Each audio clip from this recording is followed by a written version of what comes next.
To prevent running into danger, I kept out of sight of land. I thought it better to do so, since it would make but a few days' difference in getting at Bombay, making no doubt I should get there the last of the month, as doubtless we should, if we had not met with our sad misfortune.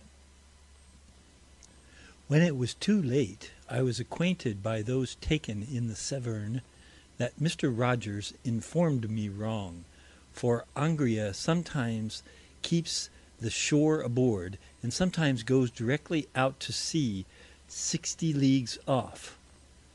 It was too late to reflect, neither could I blame myself, knowing I had done everything to the best of my judgment. But had I been better informed, it is my opinion we might have escaped those cursed dogs, by keeping in shore, and taken the advantage of the land and sea winds.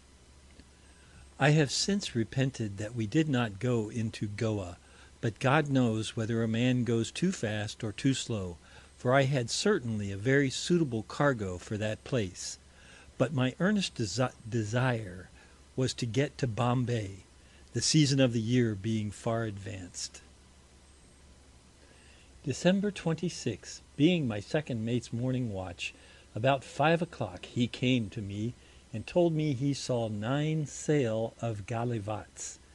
I got up and found them to be 5 topmast vessels and 4 gallivats, not above 2 miles from us.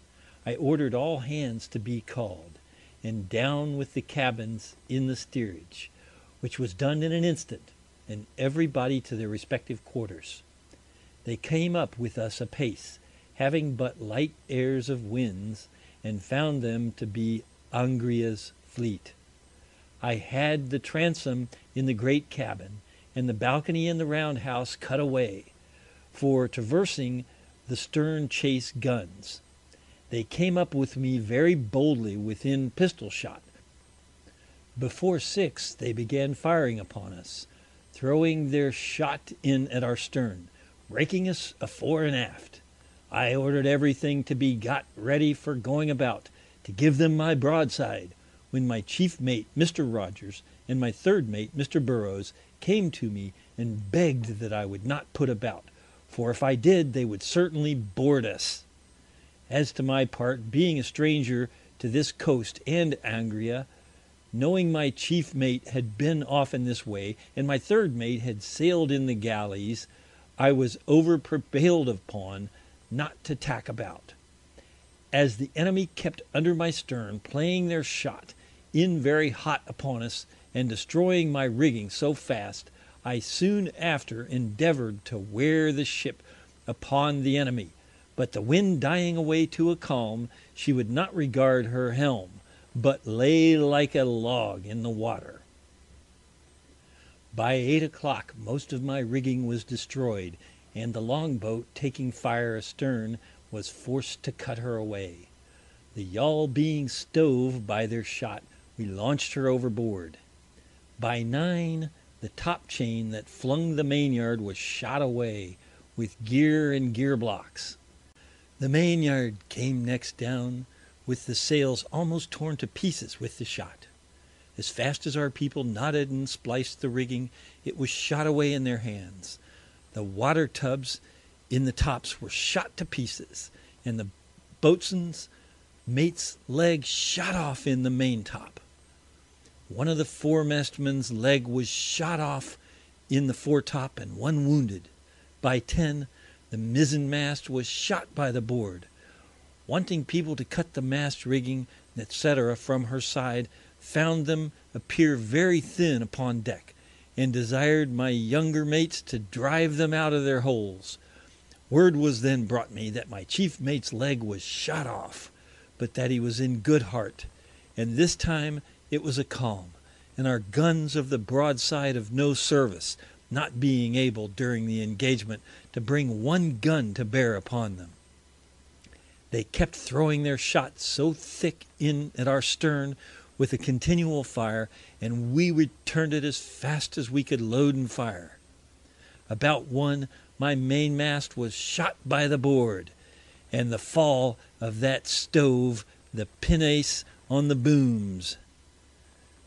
The loss of my mainmast gave me a very great concern, and seeing the condition of the foremast, the foreyard halfway down, and the topsail yardom sprung in several places, the head of the topgallant mast shot away, rendered that mast quite useless. I could not see which way it was in the power of men to save us from these dogs.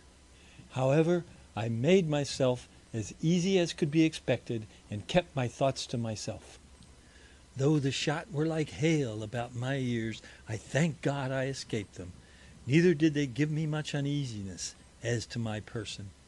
The grabs, perceiving their great advantage by the fall of our mainmast, etc., though all the time before within musket shot, come up boldly within call, throwing in at our stern double round and partridge as fast as they could load and fire. We doing the same with bolts, etc. We saw a great many holes in their sails. Soon after this, they lodged 2 double head shot and a large stone in the foremast, the shrouds of which were mostly gone.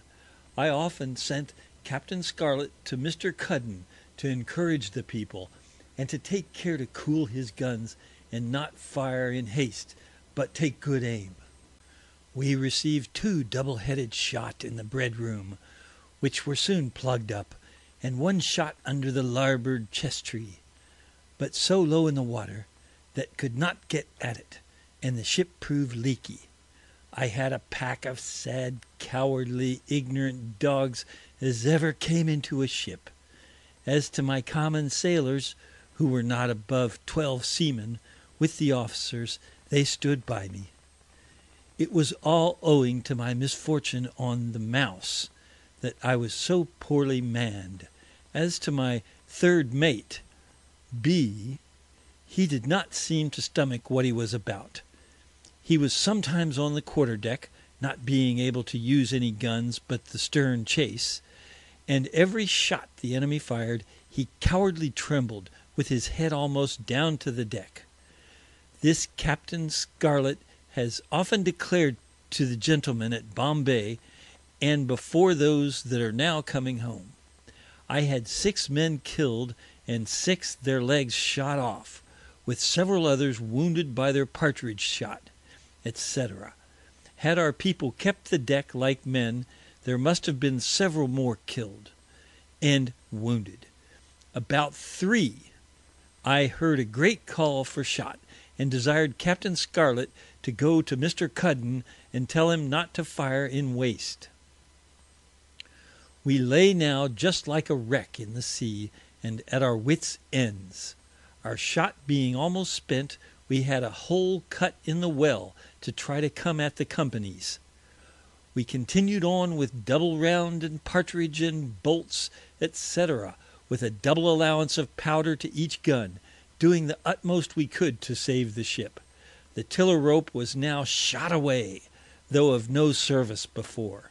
The carpenter told me the ship made a great deal of water, and had above 2 foot in her hold. The caulker afterwards told me she had 3 foot. I saw nothing we could do more than firing our stern chase. There was a sad complaint for shot. However, we fired bolts. I called out to the people to have good hearts, and went into the roundhouse to encourage them there. It was very hard we could stand no chance for a mast of theirs, nor no lucky shot to disable some of them, in all the number that we fired. As to our small arms, they were of little service, they keeping their men so close, the rigging of the foremast being gone, and that fetching so much way, I expected it to go every minute, and about 7 in the evening, the ship falling off into the trough of the sea, the foremast came by the board. It was now about 4 o'clock, when Mr. Thomas Rogers, my chief mate, sent my steward to desire to speak with me. When I went to him, he spoke to me in this purpose: "Sir," says he, "I am informed what condition the ship is in. As her masts are gone, you had better not be obstinate in standing out longer. It will only be the means of making more objects, of murdering more men,